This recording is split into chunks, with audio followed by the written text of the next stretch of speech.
गत 24 घंटा राज्य में पाग मुख्यतः भाव में सुखिला रही।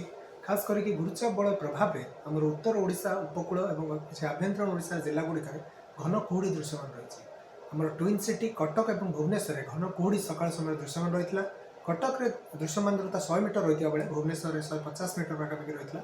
ता सहित आमर सर्वोच्च दिन तापमात्रा पारलाखेमुंडी 35.6 डिग्री सेल्सियस रेकर्ड कराई। ट्विन सिटी मध्य भुवनेश्वर 34.4 डिग्री सेल्सियस दिन तापमात्रा रेकर्ड करता। रात्रि तापमात्रा उपकूल ओडिशा प्राय अंचल में 2 ରୁ 3 डिग्री जाए स्वाभाविक अधिक रही।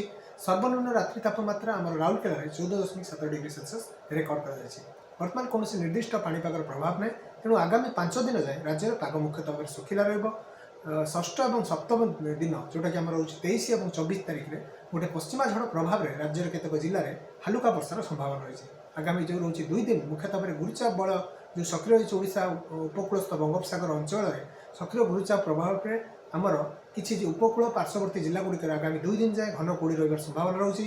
खास करके मध्यरात्रि सकाल समय जो रोचे आम किसी जिले में कुहुड़ी रही संभावना थी दृश्यमान दूरता 250 मीटर मध्य सीमित रतिय राजपथ गुड़िक जो जिलागुड़िक घन कुहुड़ी से अंचल यातायात करुवा जानवाहन गुड़िक बाधा उपजार संभावना रही। तेणु से प्रति